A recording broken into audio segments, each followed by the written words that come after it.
Welcome everybody to our second student loan webinar where we're working on the central issues, I think, to a lot of our work for how housing counselors can work effectively with many of our clients who have problems with student loans and understanding how to work with them in the process of buying a house, or if they are working with them in terms of managing their budget and they're late on their payments or struggling to make their payments. And this session is really aimed at the delinquency default side on student loans, and I think we've got a lot of ground to cover, but also we have plenty of time for questions and your responses. So one of the high quality parts of these sessions, I think, has been your interaction, given your experience in the field. We really appreciate the kinds of questions people have been asking. Matthew, can you remind us how people can ask their questions? Yep. For questions, folks should use the question box rather than the chat box. That just makes it a lot easier to keep track of them.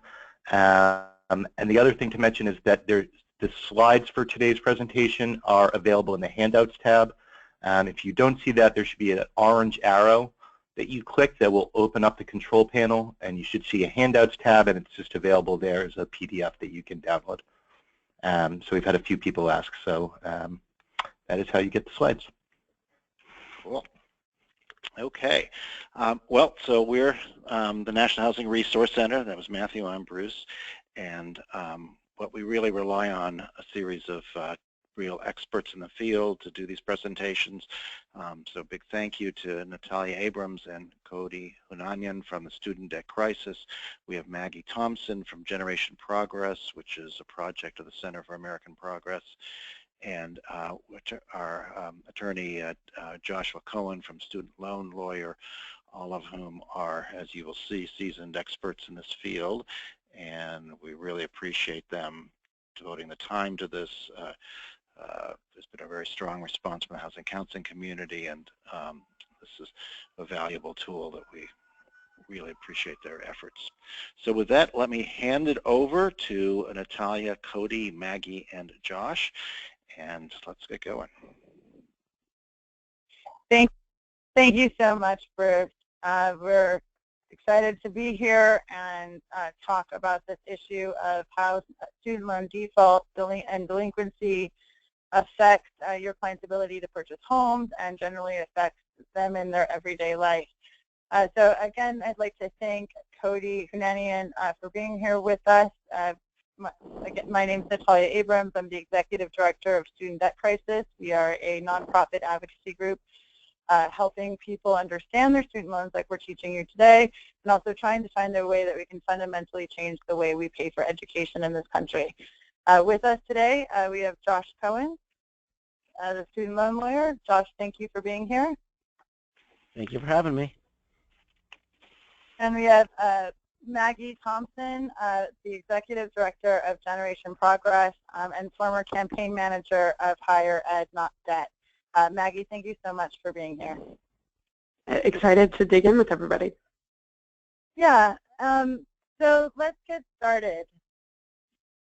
If we can go to the next slide. So today we are going to just do an overview of what is student loan default, understanding student loan delinquency. I would add the difference between delinquency and default as it pertains to student loan debt, how to avoid student loan debt, what the consequences are of student loan default, and other forms of cancellation and discharge. We will also, we have Maggie Thompson with her groups has done a great job on the for-profit college issue, and we will have an update of what's going on with Corinthian colleges and ITT Tech, and how you could possibly assist your clients that have gone or attended those schools. You can go to the next slide. So this is a quote from a really great person that we've all, many of us have worked with in the student loan field, the former Consumer Financial Protection Bureau student loan ombudsperson. This is a little old. We actually have over 8 million Americans that have federal loan default. And, you know, this is really once you get into default because there's no real bankruptcy, it's really impacting your client's ability to ever purchase a home because it absolutely destroys their credit worthiness, and it's something that we need to prevent. And with the programs, at least that the federal government has provided, if you were with us last week on income-based repayment and income-driven repayment programs, there's no reason for federal loan default. There are plenty of programs that we can make sure that our borrowers get into so they're not affected by this. So, what is the state currently right now? We have, 27%, I believe it's over 11 million people of the 44 million student loan borrowers who are 30 days past due, which means that they would be delinquent on their student loan debt. As I mentioned, I believe we have 8 million. We've seen figures between 8 and 10 million on federal loan debt. Again, that's just federal. That doesn't include the private loan debt. Doesn't include people that have taken out personal private loans or taken out a second on their home. So we always factor that this number is larger than it appears. And something interesting is that the amount that usually folks have when they go into default is much lower. It's not the high balance borrowers. It's that borrowers that have a balance often under $10,000. So this is something that if we get to people fast enough, we really can help them, A, get into a program, but also realize they shouldn't be going into default over such small amounts. And then just how is this, affecting the housing market? And so we know that folks are delaying purchasing a home, that this is impacting their credit in order to buy a home. 71% of those surveyed, according to the National Association of Realtors, said student loan debt was preventing them from purchasing a home. And we have been hearing this from everyone from the Fed Secretary to the Consumer Financial Protection Bureau. And that is why we're here today, to make sure that we can get more people into housing and more people out at default. With that, I'm going to hand it over to Cody, who's just going to go over some quick basics of student loan default.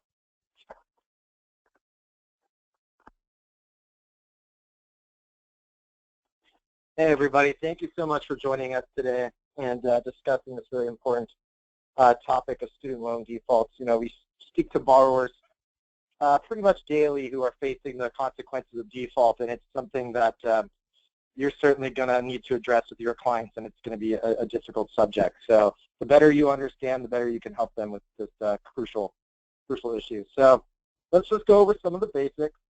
To start, let's just introduce some of the vocabulary that we're going to use to discuss student loan default. First, obviously, delinquency. I'm sure we all kind of have a general understanding of what delinquency means. When it comes to student loans, you are going to see delinquency discussed with federal student loans, and that is because federal student loans do not fall into default until 270 days past due. Private student loans, on the other hand, will be in default technically after 1 day of one day past due on payment. So we don't really talk about delinquency when it comes to private student loans. The next is what we're all here for, default.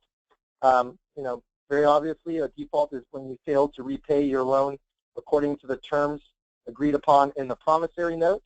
As I just mentioned, federal loans default after 270 days of non-payment.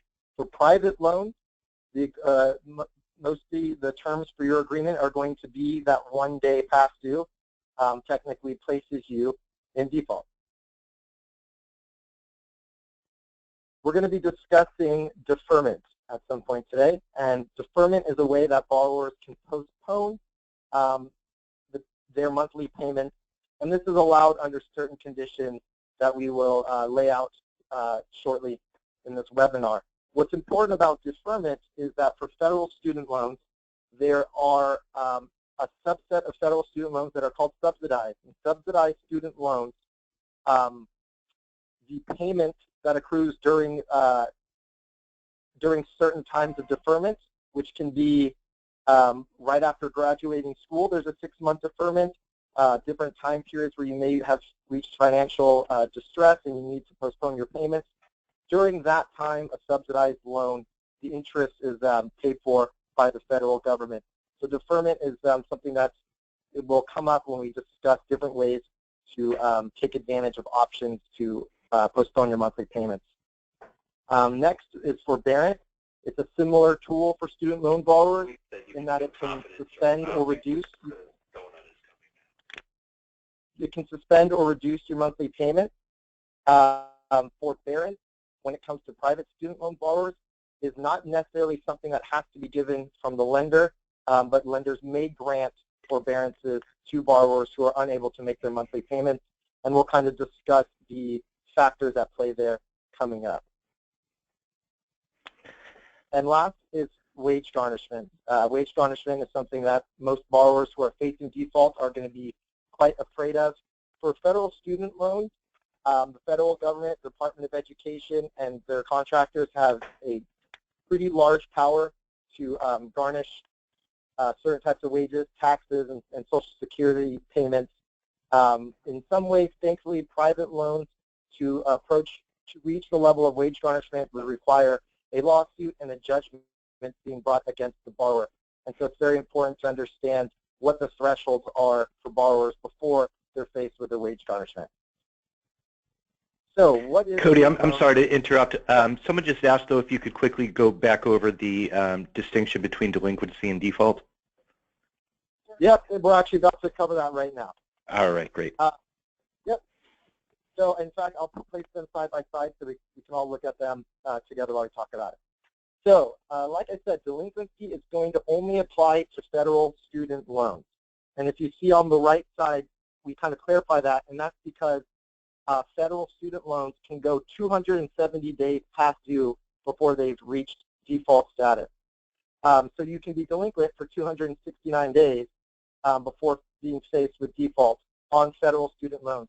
Private student loans, you're 1 day past due, you are in default. There's really no such thing as being delinquent on your private student loans. Delinquency is reported to the credit bureaus after 90 days of non-payment, and defaults as well are reported to credit bureaus and can be on your credit report for up to 7.5 years. Delinquency, once you become current on your payment, delinquency status is taken away. Very similarly, well, not similarly, but for default, you can get out of default status by paying your loan in full, consolidating, or completing a student loan rehabilitation program, which we're going to discuss later in the webinar. Delinquencies are not removed from your credit score if you perform the student loan rehab that we're going to discuss. Default can be completely erased from your credit reporting if you complete this program, default rehab. For default, loans are sent to collection agencies and wage garnishments can be applied.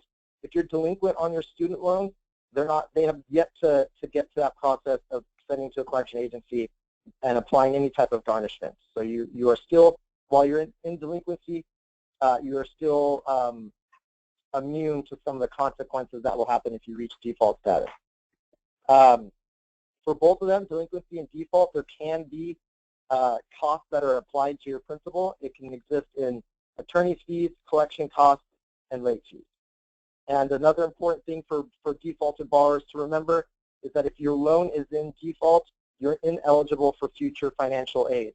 That's a very big one for your clients who have yet to complete their education or certification course.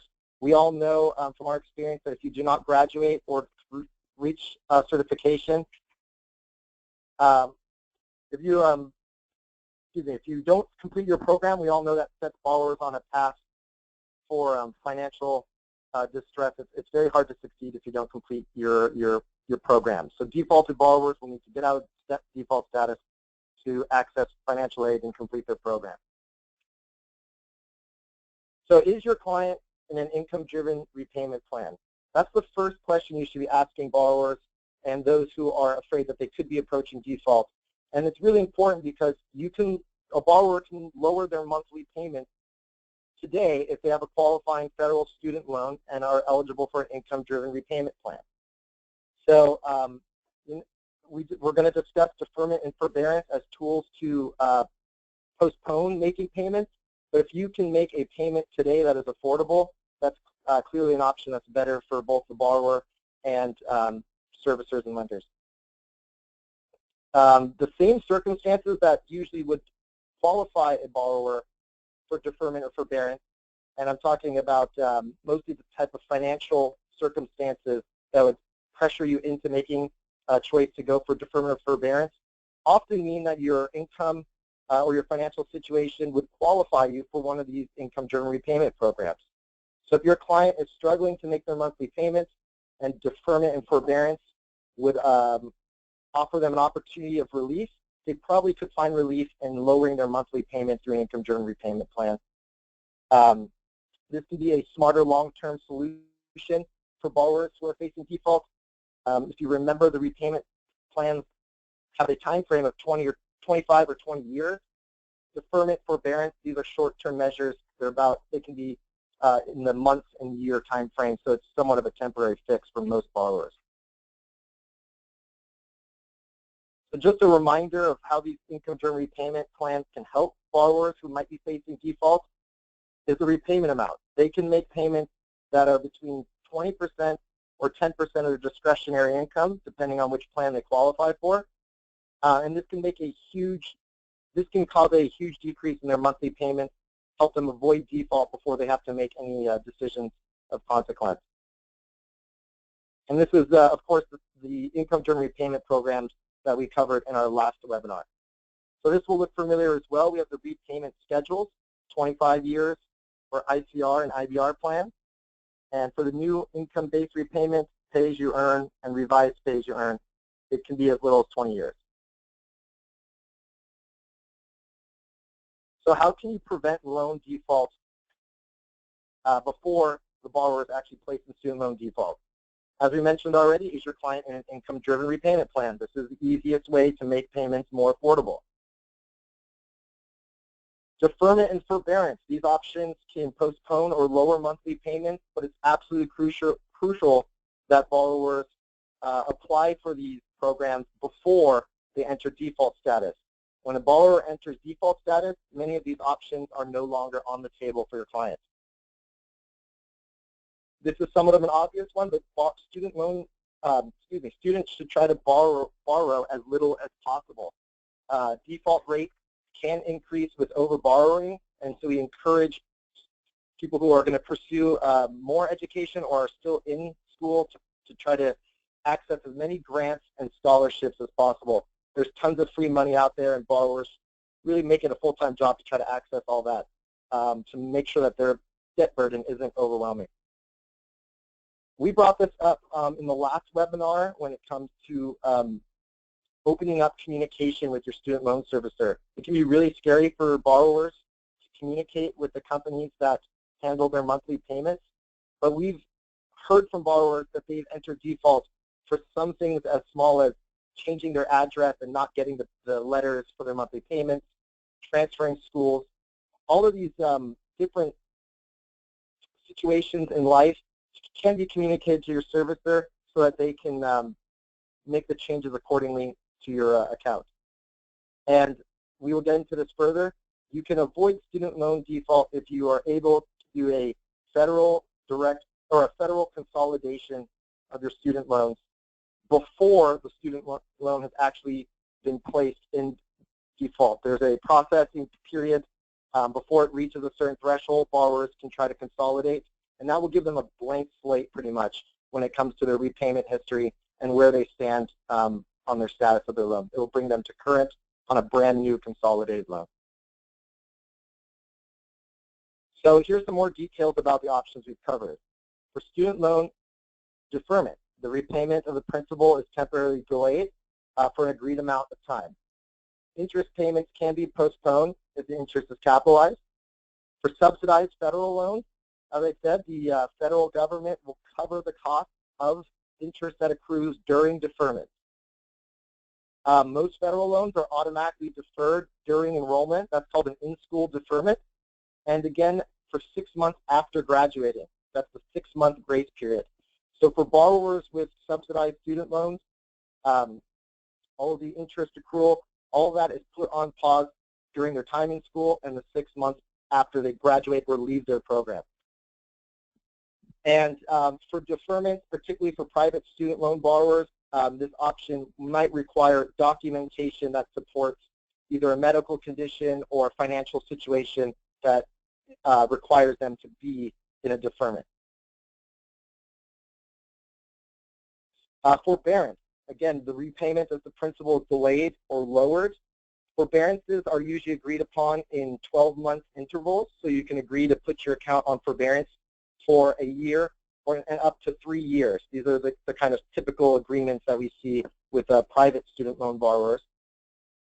Again, interest payments can be postponed if the interest is capitalized afterwards. Interest accrues during forbearances, unlike the deferment. If you enter forbearance, the interest will continue to accrue. Even if you have a subsidized student loan, you will still be responsible for the cost of that interest accrual.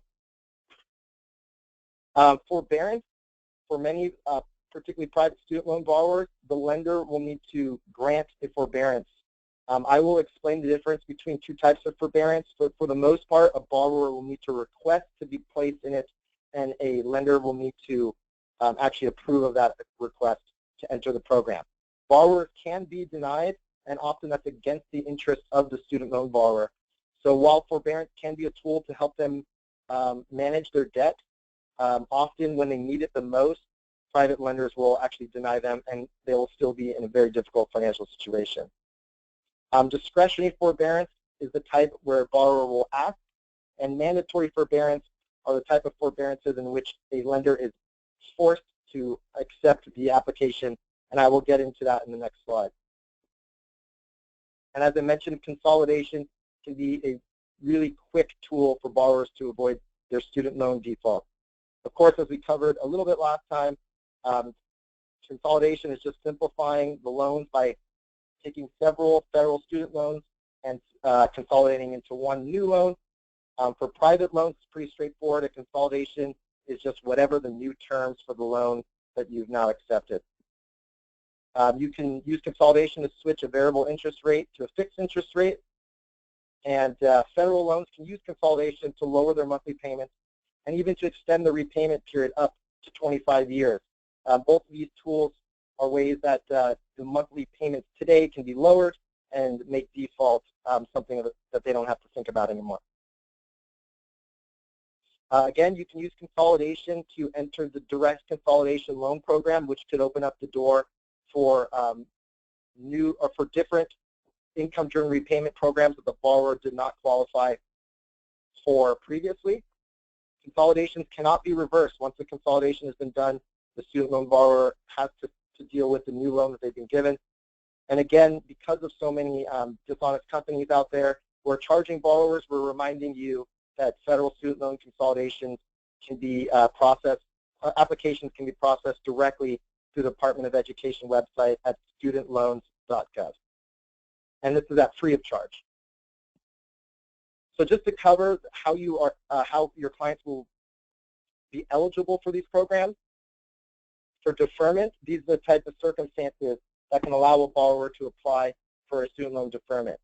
If you're enrolled for more than half time in a new education program, your student loans will revert to that in-school deferment. If you study in a graduate fellowship, study in an approved rehabilitation program for the disabled, unemployment, financial hardship, active duty during war, these are all the circumstances in which you can be given a deferment on your student loan. And then forbearance. There's two types of forbearance, as I mentioned. Discretionary forbearance is when a lender, or when you can apply and ask for your lender to approve of a forbearance. Now that would require that you prove that you're either ill or that you have a substantial financial hardship that requires it. Mandatory forbearance are the circumstances in which your lender has to accept your request to be entered into forbearance. So if you're in a medical or dental internship or residency program, so if your student loan monthly payment exceeds 20% of your monthly income, serving a national service position for which you received an award, performing teaching services, and as you can see, some other military career-oriented circumstances that could provide eligibility for mandatory forbearance. So with that introduction to the main premises of student loan default, now we should talk about what really happens to borrowers when they enter default. And for that, I'm going to pass it to Joshua Cohen, the student loan lawyer. Thank you, Cody. All right, default consequences. This is when our clients start to feel the pain, and this is when they need to do something. So let's talk about what they're feeling, what they're going through, so you can understand. And we'll start with John's story. John borrowed $37,600 to pay for his education, and a few years later he defaulted due to medical problems, which is not uncommon. He rehabilitated the loans, but in the 10 years since he entered repayment, he's paid more than $54,000. He still owes another $25,000. By the time he's paid off in full, he'll have spent more than $100,000. Why?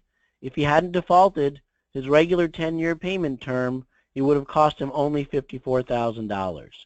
The problem is capitalized interest, added fees, and other such issues.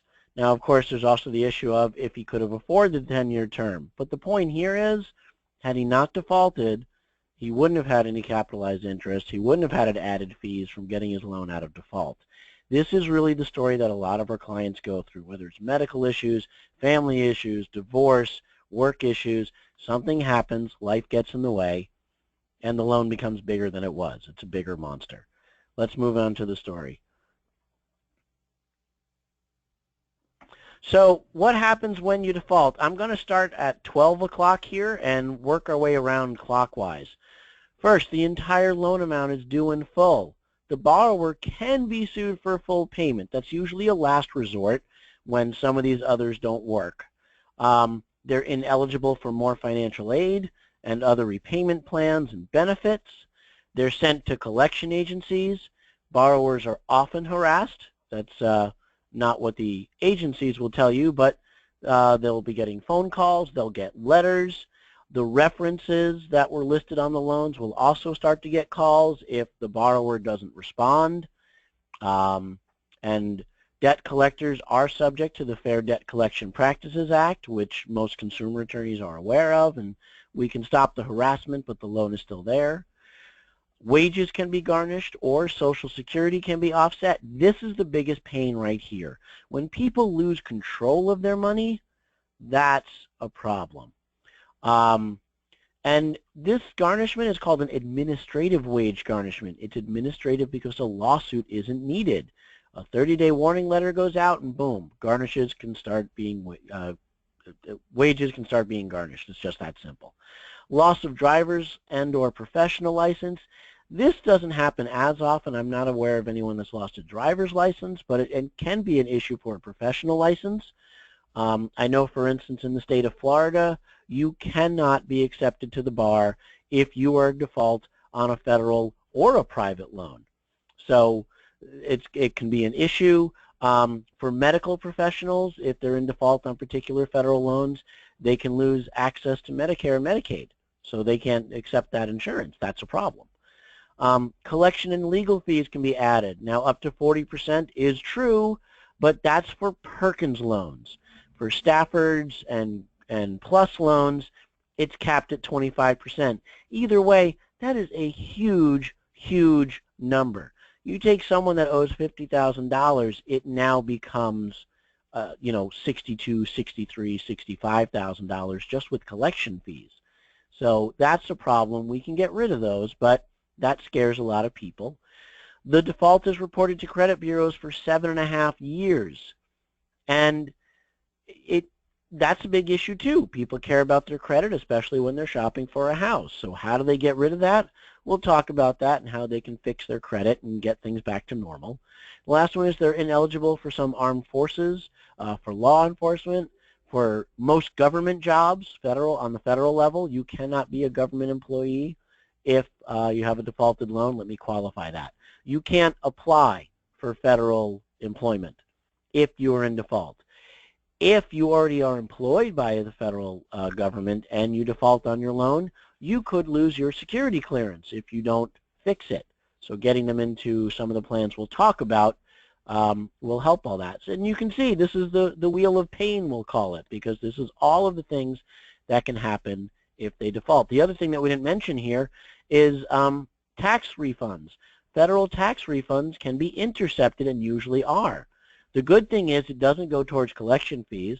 It goes directly towards principal and interest. The bad thing is a lot of our folks are looking for their refund. They've got plans for it. It's in April. They expect to fix up their house with it, get a new car, you know, try and improve their life, and the next thing you know, it's gone. They're extremely hard to get back. Let's move on to the next slide.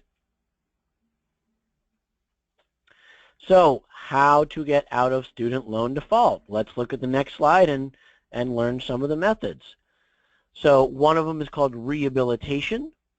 Another one that we can do is consolidation. It'll be through the U.S. Department of Education. It's called a direct loan consolidation because you get it directly from the Department of Education.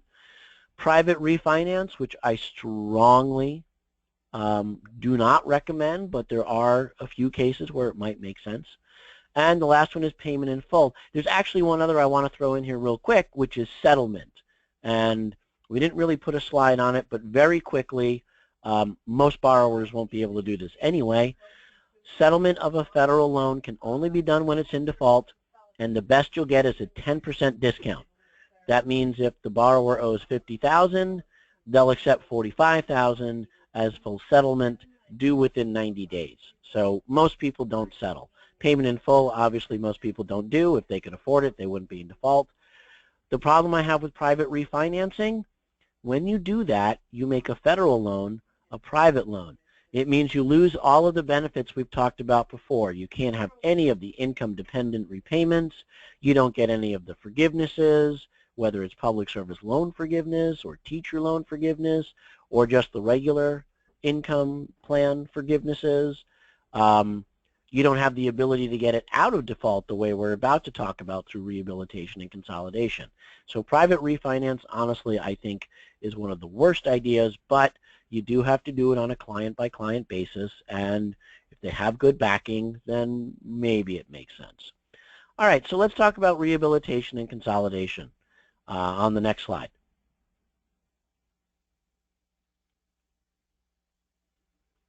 So federal loan rehabilitation, borrowers agree to reasonable and affordable payments. Now, let me split this one little bullet. There are two methods for payments. One of them is something similar to IBR. It's called the 15% formula. It's the exact same formula. If your client can't afford that 15% formula, the IBR level, they can request a reasonable and affordable payment plan, which is based on a comparison of your borrower's take-home pay compared to necessary and required expenses, housing, car, insurance, food, daycare, things of that sort. But extracurricular activities aren't going to count. A second house, vacation, credit cards, Boy Scout fees, things like that will not count for that.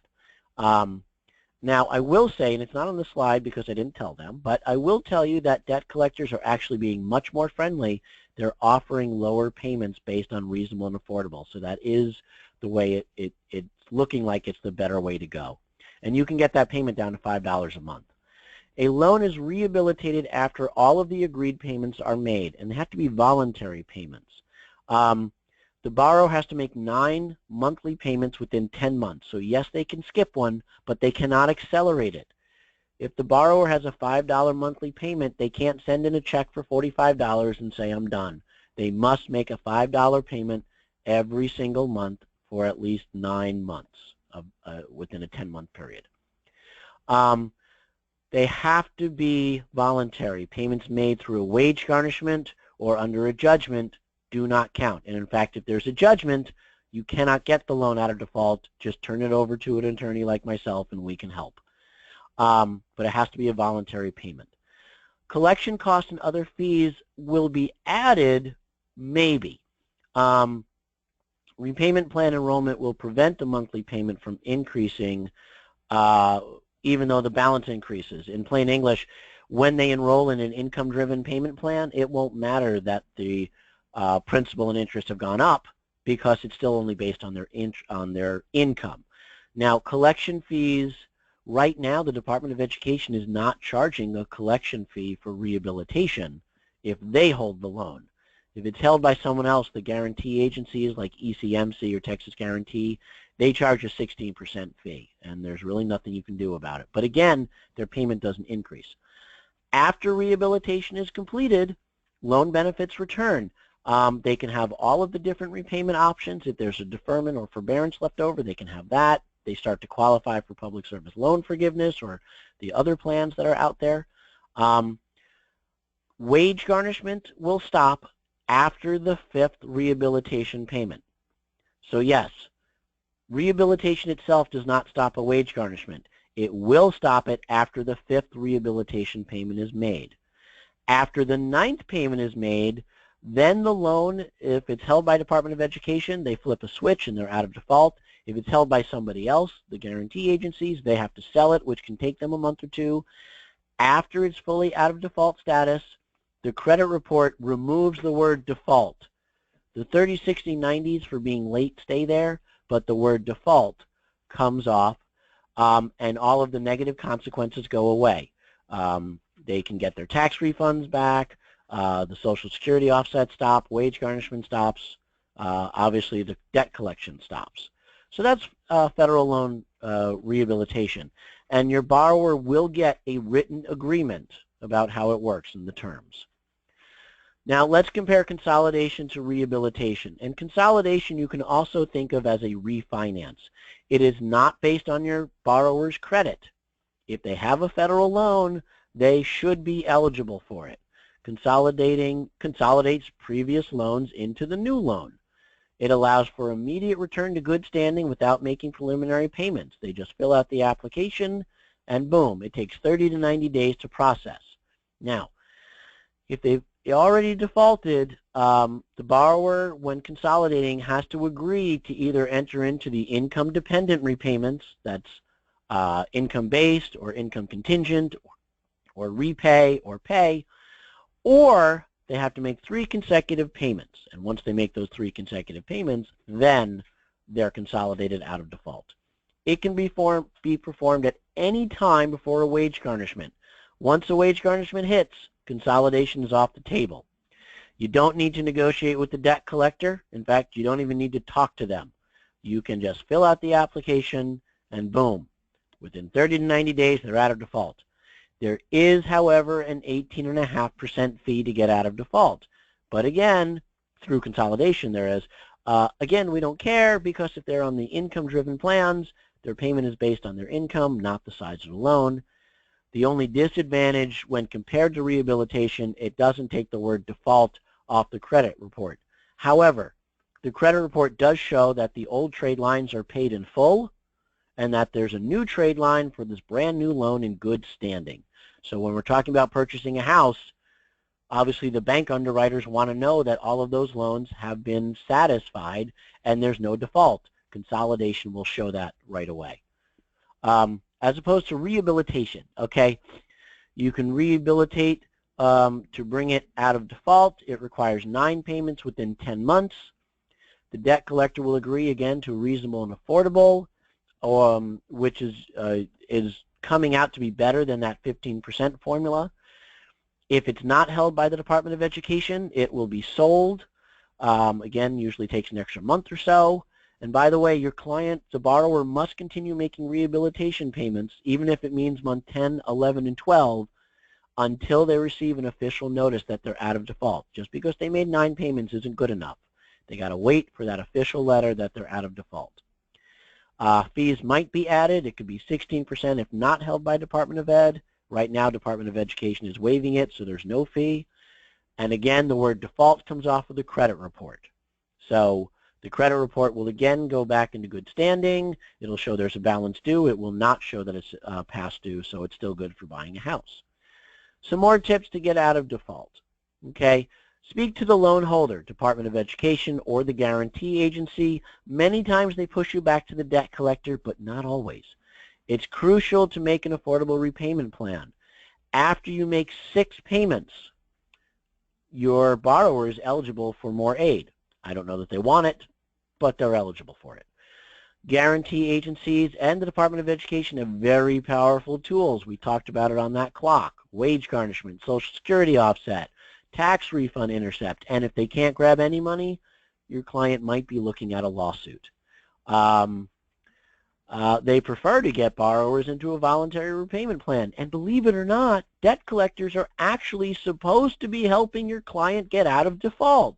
Whether they are or not is comment, which I won't say here, but that's their job, is to get people out of default. So you should be able to negotiate.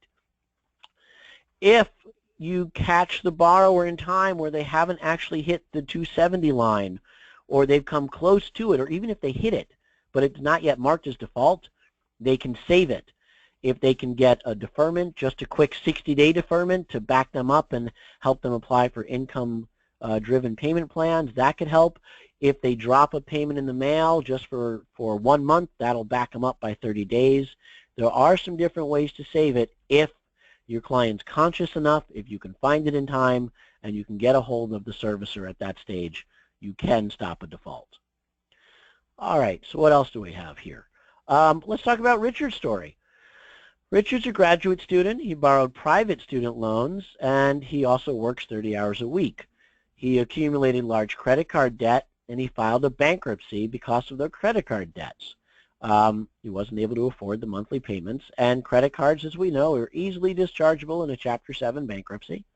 To his surprise, however, and oftentimes to the bankruptcy attorney's surprise too, his private student loans had a universal default clause, which in plain English means he filed bankruptcy, his loans defaulted automatically. And so the loans were accelerated. They're now due in full, even though he was still in school and making payments. He was in grad school, he was working, he filed bankruptcy, boom, loans defaulted. Now he's forced to work full-time to deal with this. Even though he got rid of his credit card debt, the bankruptcy didn't get rid of his private loans. It's possible, but it's very difficult. And, you know, now because he's got to work more than the 30 hours, he's had a hard time finishing his doctorate degree, and he's not going to be able to maintain a normal lifestyle. And it's certainly affecting him. This story is also fairly common. A deviation from this story is if Richard had a cosigner, maybe his mom, and Richard was doing fine and didn't file bankruptcy, but his mom filed bankruptcy. That meant Richard's credit report now shows that he defaulted on the loan. It won't say the bankruptcy, but it still shows that he defaulted on the loan. So Richard is still going to have problems. He's got to find a way to afford this loan. Let's move on to the next. Sorry. So let's talk about private student loans real quick. The repayment plans is very simple. Pay or don't pay. It's not much of an option for our clients. They default after the first day of missing payment. They often charge off within 120 to 150 days, and once it charges off, it means it can't be fixed. There's no way to save it. Very different from federal loans, which give you 270 days before they default. Again, repayment plans are not available for private loans. It's very hard to afford it. It's the same thing as your mortgage. Actually, it's worse than the mortgage because there's no HAMP. There's no modification. Some lenders will offer a reduced interest rate for 3 to 12 months, but then you're right back into the fire after that. Some of them offer deferments or forbearances, but once you use up 2 or 3 years, you're still stuck. Fewer options to avoid default, almost no deferment options, as we said. And interest is always accruing no matter what. And it's granted at the discretion of the lender. If they don't want to grant one, they don't grant one. There's nothing on the law that says they have to work with you. The difference is they're not going to repossess the college certificate that you graduated with, whereas if you miss a car payment, they take the car. And oftentimes they do require documentation before they'll grant a forbearance or a deferment. The consequences of defaulting on a private student loan can be quite dire. But on the other hand, it's a double-edged sword. They're only allowed to do what the state allows them to do. Nothing happens until they sue and win. If they sue and win, then they can garnish wages, but there are a few states that don't allow wage garnishment, such as Pennsylvania, Texas, North and South Carolina. How they collect, I don't know, but they cannot garnish wages. No student loan default rehabilitation. You can't fix the loan once it's in default, although there might be some trickery through bankruptcy, but I can't get into that. Only a bankruptcy attorney can discuss it. It's very hard.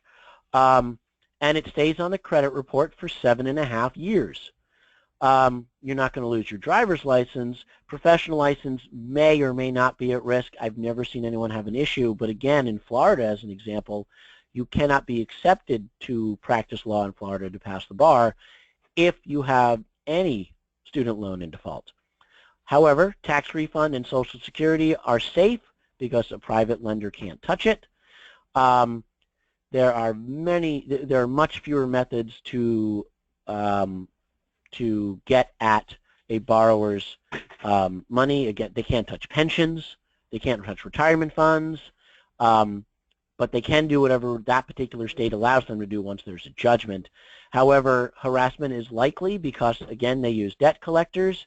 Again, the Fair Debt Collection Practices Act applies to debt collectors. There are lots of consumer attorneys who can help with that issue. They're very difficult to discharge in bankruptcy. We're going to cover that in a minute. It's a very high bar, whether it's a federal or a private loan.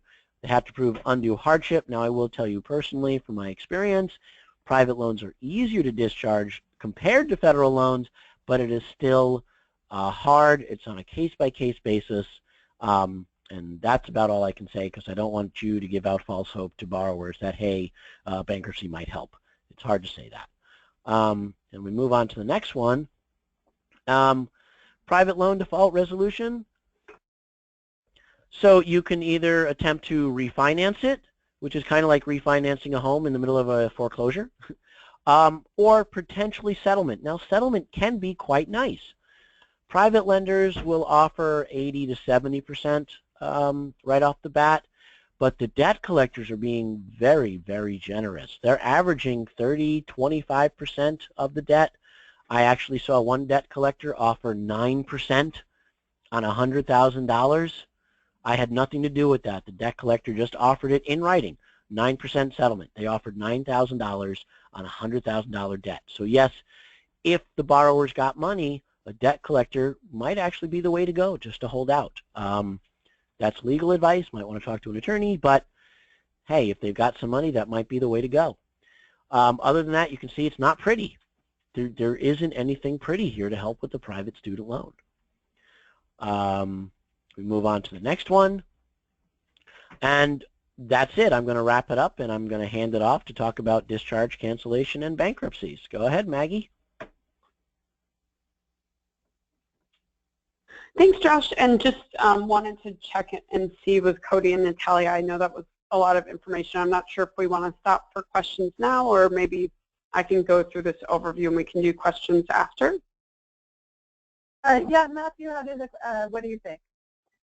There's just a handful of questions. Why don't we hold off for now, and this will be the last segment, and then we'll go to questions? Correct. Is that right? Yeah, this is the last segment. We might cover some of them, and then we'll have plenty of time to take all of your questions.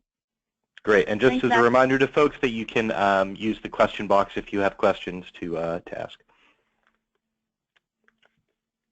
Great.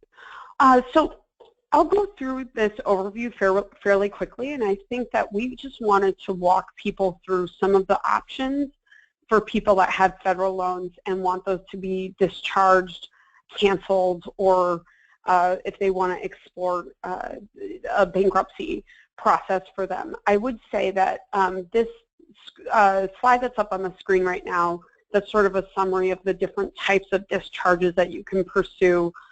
Josh touched on this a little bit, but a lot of these processes are only available to borrowers who are in very unique circumstances, and often, especially when it comes to the bankruptcy process, I just really wanted to reiterate again that these are definitely an option for borrowers, but aren't always going to impact a large number of people. So the way that I view this list in the green here of administrative discharges and the blue individual discharges, if you are working with a borrower, this is almost a good sort of checklist to go through just to see if the borrower you're working with meets any of these discharge qualifications. because it's a great way before you sort of go into getting somebody on an income-driven repayment program or trying to lower their payments. If they fall into any of these sort of specific categories, you know, just doing that quick check to see if they might qualify for one of these types of discharges is a great way to sort of catch some of those people, because I will say a lot of these processes are not very well known. So we'll just go through this sort of overview of the different types of discharges, administrative discharges versus individual, and sort of what the qualifications are for each. And I will say that for many of these discharges on the administrative side, these are sort of discharges based on the activities or the status of a school.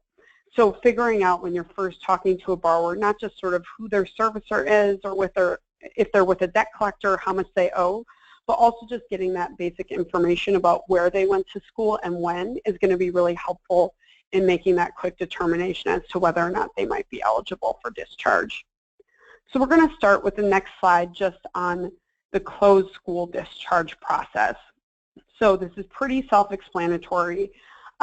You know, a closed school discharge is for borrowers that attended a school while it closed or attended a school within 120 days of their closure.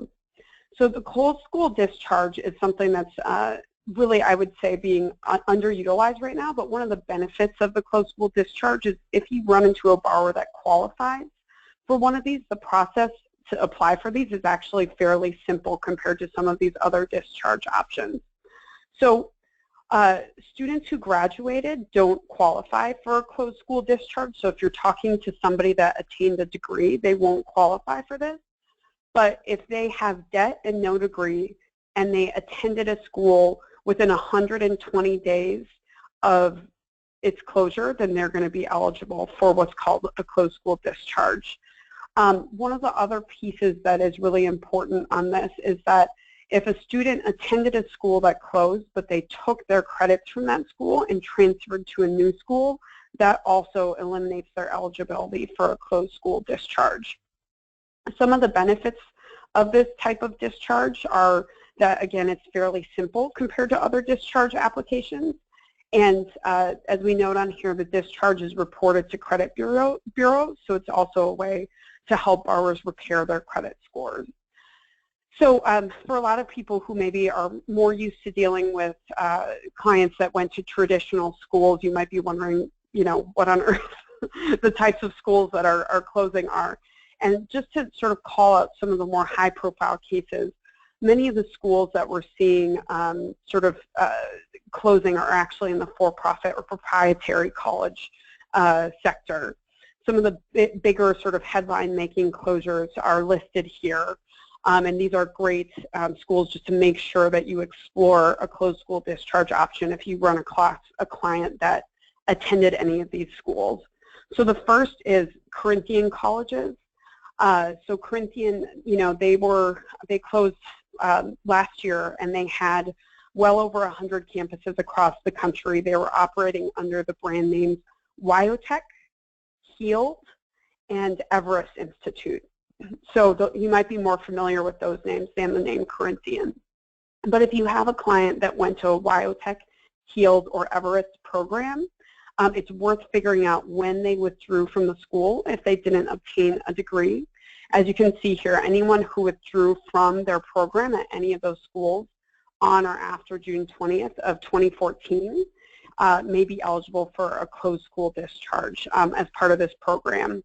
And also, we'll talk about this a little bit later, there's been a special process set up for students that went to Corinthian and the Heald campuses in California specifically for them to fast-track loan forgiveness on their loans.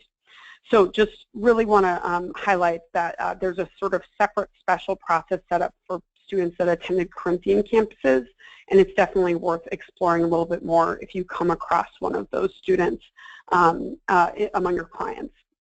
The second and more recent closure that also made a lot of headlines is that ITT Technical Institute, this early in September, also closed.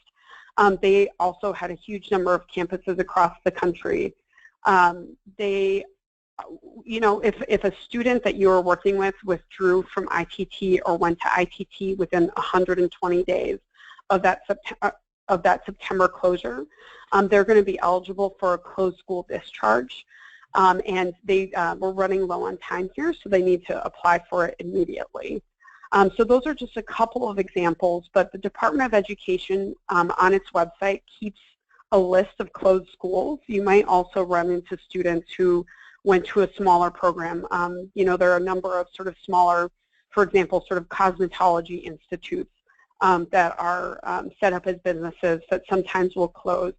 So if your student went to a school and they're not sure if it's there anymore, or, you know, they think it closed but they're not sure, it's always worthwhile looking at that Department of Education list of closed schools to see if it's on there, and then figuring out if, again, you have a client that has the debt but no degree from one of these schools, if they would qualify for this closed school discharge.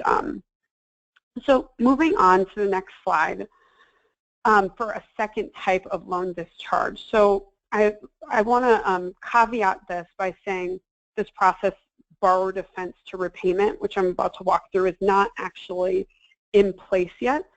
But I'm going to just summarize sort of the purpose of this new regulation that puts in place this process, and then just give you sort of an update on where we are in terms of the implementation of this rule.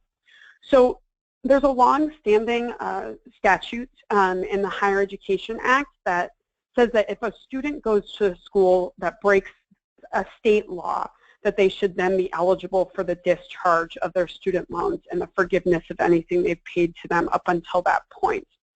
So if you have a student that feels like they were defrauded by their school, that their school misrepresented to them the program that they were enrolling in, or that they went to a school that violated a state law, they may be eligible for this process called borrower defense to repayment. This is a rule that just recently was published in its final form by the Department of Education, and it's set to go into effect in 2017. One thing that I will say is that this is a rule that we believe is in danger with the new administration coming in, and we don't know yet sort of how this story is going to end and whether or not borrower defense to repayment will be a process that's available to your clients. So I wanted to flag this because this is something that we think is vitally important for students that did go to schools that broke the law, for them to have this process to apply for the discharge of their loans. And this is something that, short of walking you through all these different options, I think the best advice I can give is to really keep an eye on this process. And I think, you know, to the extent that down the road, if you're talking to clients in 2017, sort of looking on the Department of Education website for updates on the implementation of this rule will be your best bet. But I think the hope is that if you have a student that attended a school that broke the law, then they should have this option to discharge their loans and get some of their money back through the borrower defense process. So a quick update on that one, given sort of the uncertainty there. So then moving on to the next slide, another set of discharges, and these are individual discharges, so these have to do with the sort of status of the borrower and less with the school or program that they attended, are the total and permanent disability discharges. So these programs are really important if you have a client who is totally or permanently disabled. This is something where, you know, it would go to reason that if somebody is totally or permanently disabled, that there should be a path for them to discharge their federal student loans, and we now have that. So if you have a borrower that is facing that, and they are able to provide documentation from a physician, or if they are a veteran, documentation from the Department of Veterans Affairs, or something from the Social Security Administration. You know, if they are on Social Security disability payments, getting that documentation is what you need to apply for this discharge. So it's a fairly simple process to apply for this discharge. But one thing to note for clients is that if they have you know, been in default for a long time, or if they have really racked up a lot of debt, that this discharge currently is taxed as income for the year that it occurs. So that's something that you definitely want to be aware of, especially if people are on limited incomes, and that might cause a burden. So like I said, that the Obama administration recently streamlined the application for this process, and clients who were on Social Security disability and were having their Social Security, their SSI payments garnished because of student loans should have received a letter from the Department of Education outlining this application process.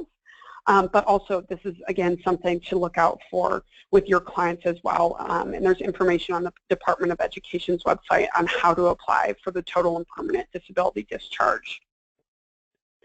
So moving on to the next slide, another, and Josh really touched on this a little bit, and I think it's important to really re-emphasize what he said about student loan bankruptcy.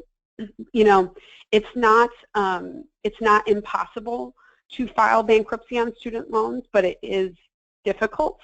And I think that, you know, after several years of sort of further restrictions on student debt bankruptcy being imposed upon borrowers, we're at a place where there is sort of in the courts a little bit more of a shift to allow borrowers some leeway in applying for bankruptcy. But I would really say that this is something that you need an attorney for, and it's a long process and currently has a not very large rate of success. But if you have a borrower that you think sort of fits these criteria, it's worth exploring with them. So, you know, very few borrowers currently are applying for bankruptcy, and the legal standards that the borrower has to prove is that of undue hardship. Essentially that they are suffering undue hardship through the payment of their student loans. Now, exactly what undue hardship is and how to prove that in a bankruptcy hearing that's sort of a little bit sort of open to interpretation, and really different courts are using different tests. The primary test, and this is not being used in every circuit right now, is the Bruner test. This is the test to determine undue hardship. The first criteria in the Bruner test is, one, that the borrower cannot maintain a minimal standard of living and still pay their student loans. The second is that the condition will persist for a long time.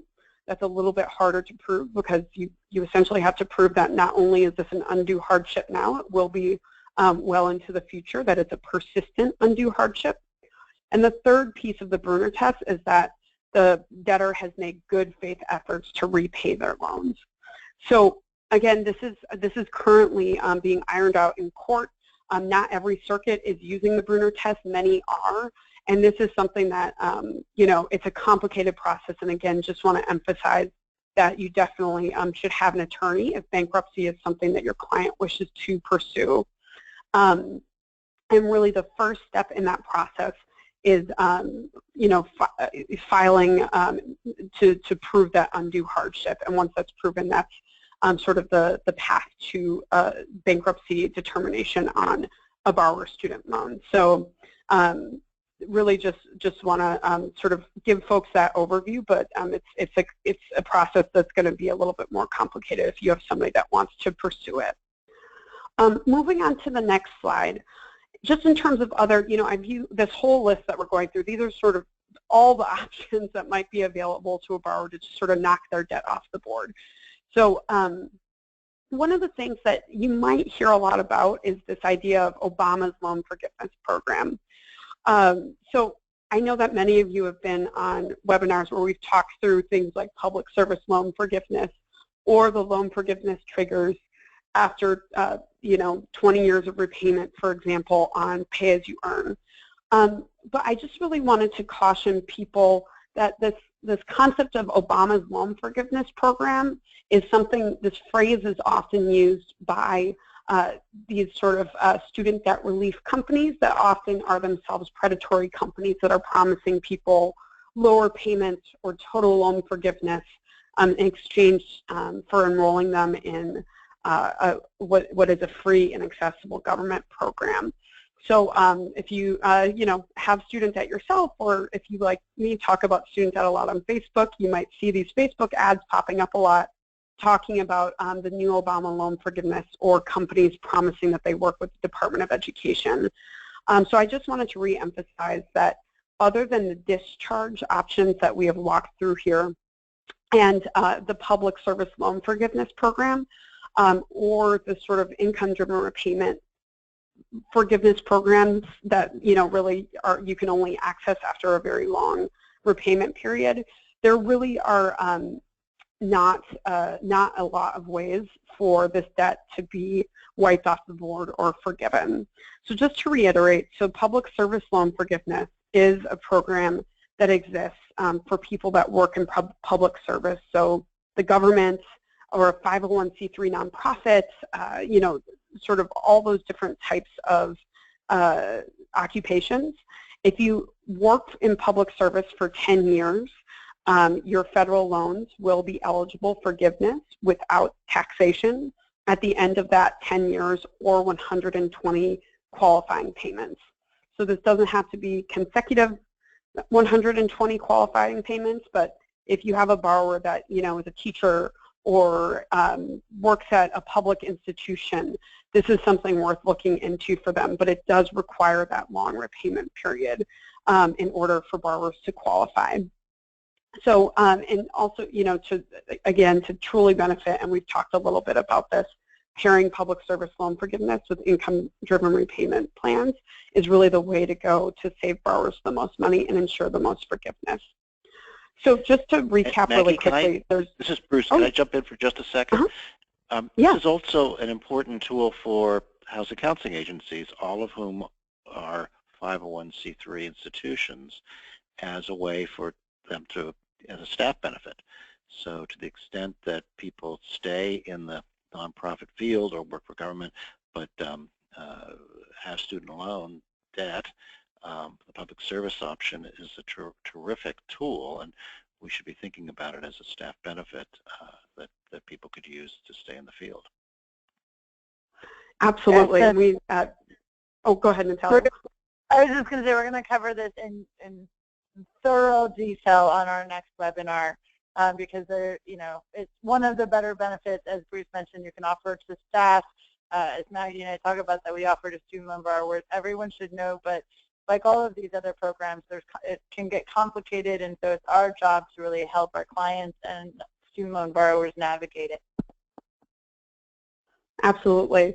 And I think just to reiterate, and I think we'll go into questions after, one more warning about scams because it's a really important point. It's worth checking if you have clients, if they're going to be eligible for some option to just discharge their loans completely or forgive their loans completely. Obviously, that's the best result for many of these borrowers, is just getting their loans off the books. But I hope, as I've emphasized by walking through these options, there are very limited options to do that, but it's worth sort of checking them off to make sure that you aren't talking to somebody who qualifies and just doesn't know it. So those are the administrative discharge options that have to do with like a closed school discharge, or those types of discharge options. And then there's also the sort of individual discharge options, the temporary or permanently disabled discharge, for example.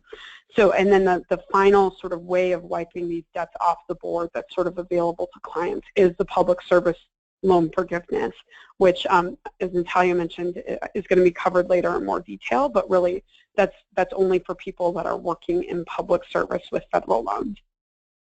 Finally, I think that there are a lot of desperate borrowers out there who are really struggling with their debt, and I just want to reemphasize one more time that there are a lot of sort of fly-by-night debt relief scams that are taking advantage of them and making them promises that they can't keep, talking about eliminating all of their student debt in exchange for a monthly fee or things like that, or a one-time fee for them to get Obama loan forgiveness, which, again, that's not something that we want people paying these private companies to do. So just a couple warnings about those debt relief scams and sort of the signs to look for. Often these companies are offering full debt relief or a loan consolidation for a fee, and those are things, again, borrowers shouldn't have to pay for. Often these companies are spending a lot of money on advertisements. I've actually gotten calls on my personal cell phone from some of these companies, as has my father. So, you know, the really range of people that they're targeting. And again, that Obama's new loan forgiveness or the Obama loan forgiveness program, those are sort of, for those of us in the field, some warning signs that maybe the company is not going to be a good deal for a client. Really, you know, there are a number of sort of consumer protection agencies that are really working on this issue and working to warn borrowers, but these companies, like I said, they're often small, fly-by-night companies, so it's a little bit like whack-a-mole to regulate them. So really just borrower awareness that you shouldn't have to be paying for these programs is one of the most important things we can do to pretend or to address this program. And then just finally, the other thing that really is a warning sign on these things, and the department, as is noted here, has taken action, is companies that are pretending to have some sort of special relationship with the Department of Education. A legitimate practitioner or a legitimate counselor is not going to claim any sort of special relationship with the Department of Education, and a company promising that is another sign that maybe they're not quite on the up and up and probably are not going to be a good deal for your clients.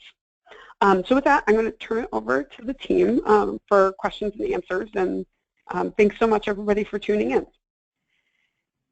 Great, thank you so much, Maggie. I just want to quickly let you know at the end of this PowerPoint, if you download it from the PDF Matthew shared, we have resources to everything we talked about, and just examples of the different of our websites, from Higher Ed Not Debt to Student Debt Crisis to Joshua's The Student Loan Lawyer, and to just back up what Maggie was saying on the debt relief companies, while we strongly urge people not to pay for basic, simple student debt help, folks like Joshua, student debt attorneys, certified credit counselors, these are people that are okay to pay, that we actually suggest if you're in trouble, you should contact a lawyer, a tax professional, a credit counselor. So just to make the distinction of when to pay and when not to pay. With that, I'd like to go to Matthew for questions from the audience. All right. Thanks to everyone. That was a really helpful and informative presentation. I'm just going to mention to folks there was kind of a flurry of questions when the issue of the public service loan forgiveness came up. As I think someone mentioned, the next webinar is going to go into that in a lot of depth.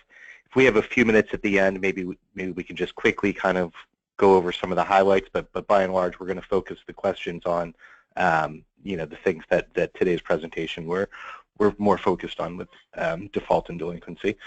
So I'm just going to run through some questions. So going back to Cody's part of the presentation, someone had said they thought that their understanding was that for some, and specifically they said FFEL loans, that it was actually 330 days for default. Is that correct, or can anyone answer that? No, not true. It's 270 okay. Across the board. All right. With respect to so losing eligibility for financial aid, if you're in default, is that something that is that permanent, or is it only when you're actively in default?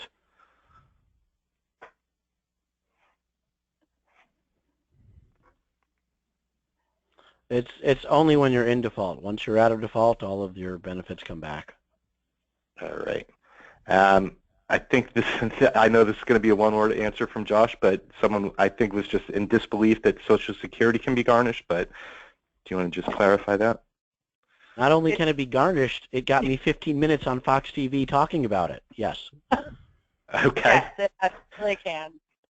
And it's one of the things that many people are in disbelief. So, you know, the person who asked the question is not alone, because we were kind of told Social Security was untouchable. But yes, 100% it can be. In fact, over 200,000 people are being affected by that right now. Great. Not great, but thank you for the answer. Oh, so someone had asked about the various kind of default resolution options that were discussed today and how those apply with respect to Parent Plus loans. They're no different. If it's a Parent Plus loan, the parent has the loan, so the parent can either consolidate into a direct consolidation loan, or they can rehabilitate it. All right, so same options. Someone asked, so going back to the, I think it was Josh who kind of went through rehabilitation and consolidation. Would an option be to rehabilitate and then consolidate? Is that something people should think about as an option? You know, I get this a lot, so I'm jumping in on this one. It depends what the end goal is. So if you need a consolidation because you want to qualify for public service loan forgiveness, I don't know why you would waste time rehabilitating. You can consolidate directly out of default, so why waste your time? On the other hand, maybe the person has a wage garnishment, which means they can't consolidate. So in that fact pattern, yes, you have to rehabilitate and then consolidate it over.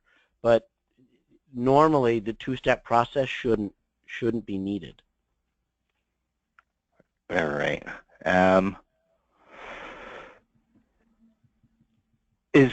So is consolidation, if someone already has a garnishment in place, is consolidation no longer an option for that person? Correct, while that garnishment is in place. All right. And once it's lifted, then they can consolidate. I'm not sure if it was mentioned, you can, it states you can consolidate once. That's one time for direct loans. If you haven't, someone earlier brought up an older SFEL loan. It could be that your client had consolidated SSEL to FFEL. They are still been allowed to consolidate to a direct loan. All right.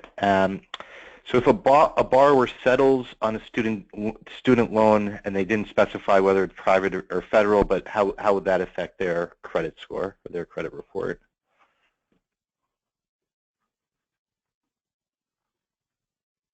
I'm sorry, if they settle the debt, how does it affect it? Yes. It's immaterial if they settle a federal or a private loan.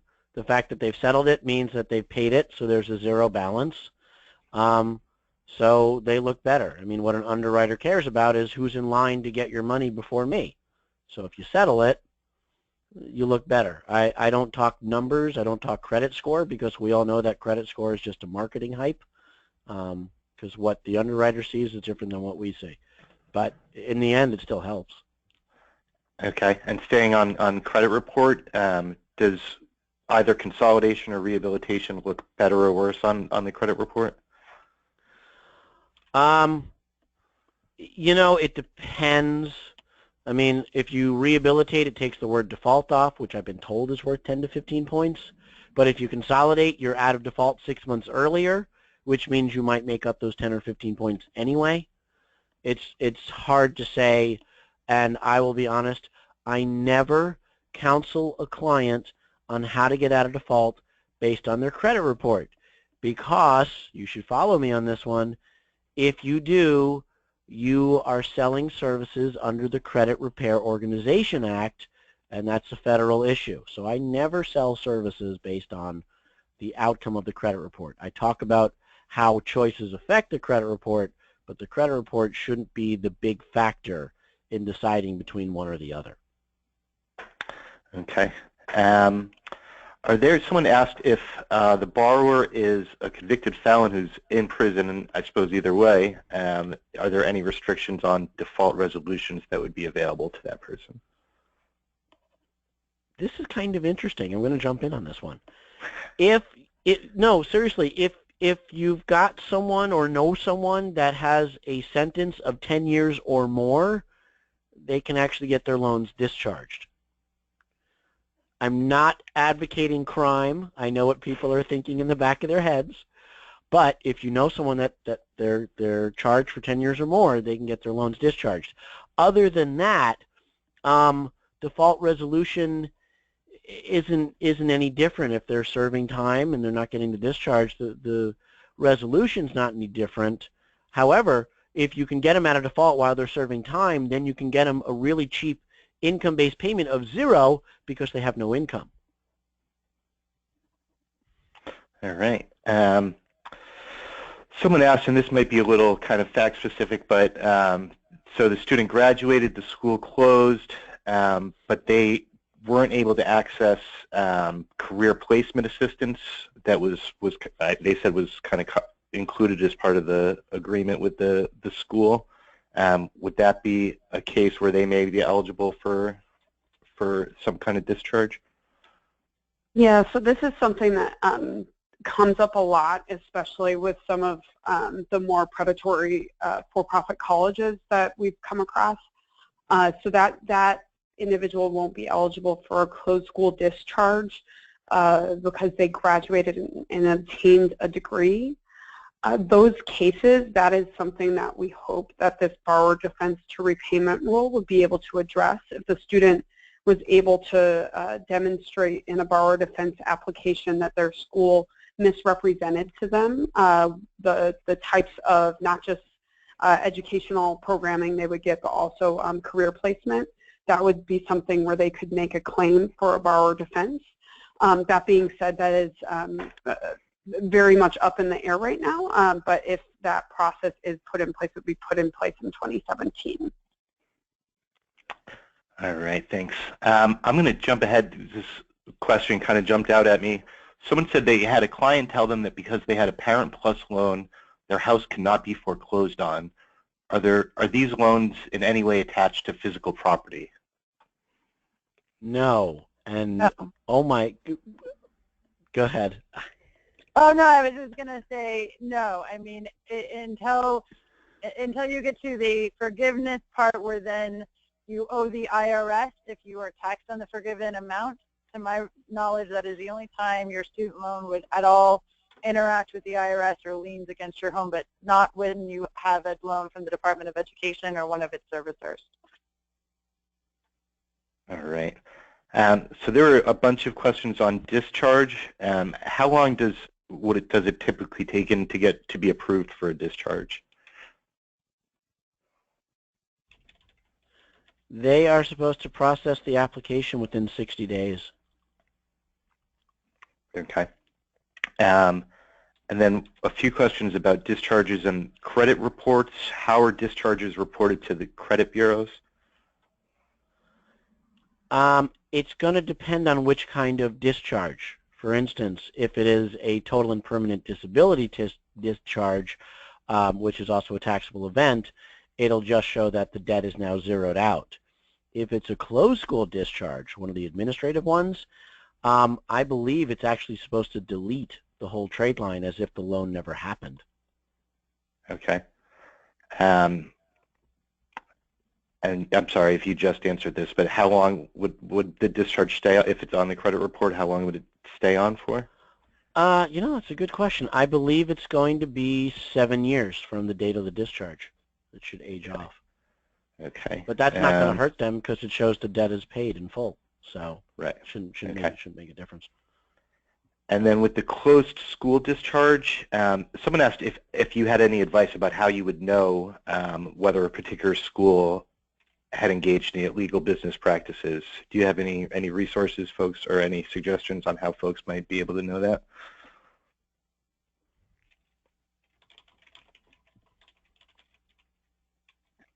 It's Maggie. I believe Maggie mentioned, and I've seen on the Department of Education's website, you can go and see the different schools that have been closed and the specific programs. Is that correct, Maggie? Right, for the closed school discharge. So yeah, they maintain an active list of schools that have closed. I believe there's well over 400 on there now. So if you think that your client may have gone to a school that's closed, it's good just doing a quick cross-check on that public list from the Department of Education. But again, that's only for clients that did not obtain a degree from the school.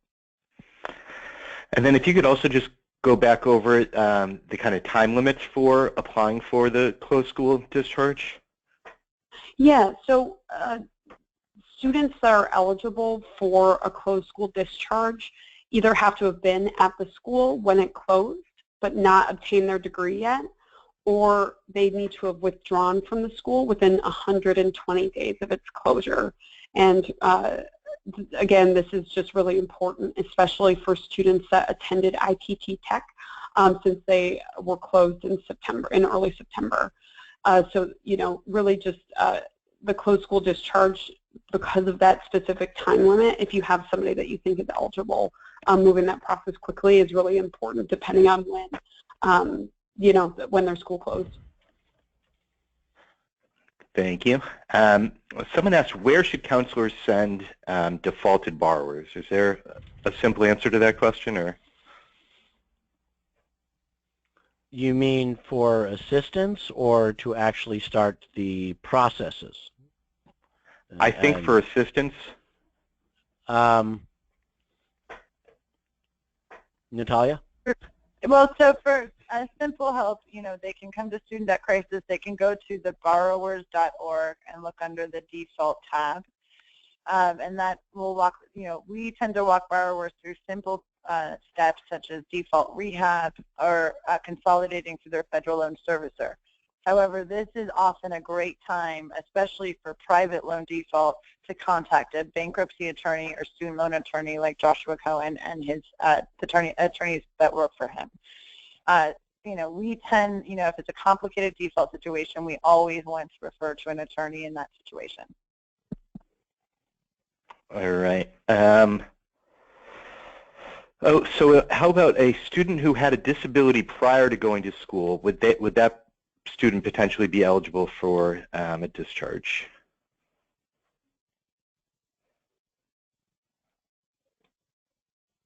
Yes, actually, under the newer regulations, yes.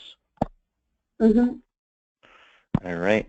Someone asked specifically about Perkins. Are Perkins private or federal loans? Perkins are a federal loan. And can they be consolidated with other? I'm sorry, they're Yes. federal loans for the school as well, just to differentiate them from the other federal loans. And are they eligible to be consolidated with other federal loans? Yes. Yes, but you need to have you can't just have Perkins loans. You need to have more than just the Perkins loans. Correct, Josh? Yes. Yes. All right.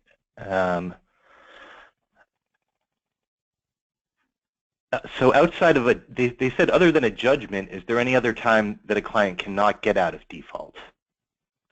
Yes, actually, and unfortunately, I have this one. So let's say you've got a borrower who has only a direct consolidation loan, and that's the only loan they have, and they've defaulted on it, and they've already rehabilitated it once since 2008. It means, one, they can't consolidate again, and two, they can't rehabilitate again.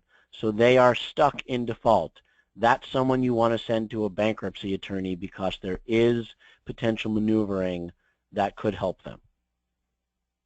All right. This may be for Bruce. I'm not sure, but are there any rules against counseling agencies charging for student loan debt counseling assistance? Bruce or anyone else who has an answer to that? Well, currently oh, go ahead, Bruce. Well, actually, why don't you go ahead, Natalia?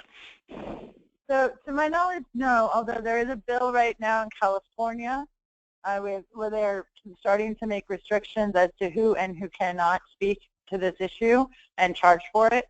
So it's something that I would look out for.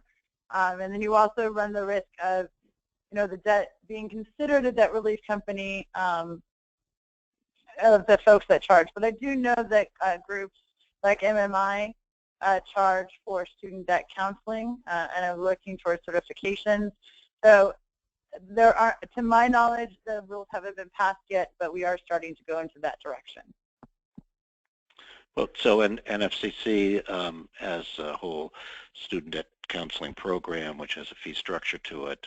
A few agencies have been doing this. So, I mean, it's actually a good point about we should probably pay attention to what happens in California, or California-based groups should take a look at that as well and make sure that the door stays open there. So it is 4:30. There's still some. We got through most of the questions. There's still a handful left. Well, I don't know if you want to. Let's punt to next week. So we'll have time next week for. I mean, the nice thing about the third session is, well, we will talk about the public service option and working with private loans, there's plenty of time for Q&A, and I think giving more room to these questions are really helpful. This is always a terrific part of these webinars. We really appreciate people bringing the questions up. So on that note, I want to say a big thank you to Natalia, Cody, Maggie, Josh. It's a great team. I really appreciate all this. This is recorded. People can listen to it if there were staff members who couldn't make this round. We will post it on our website.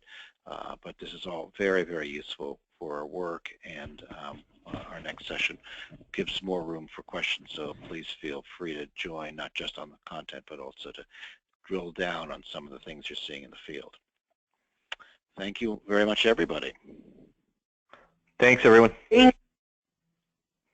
Thank you.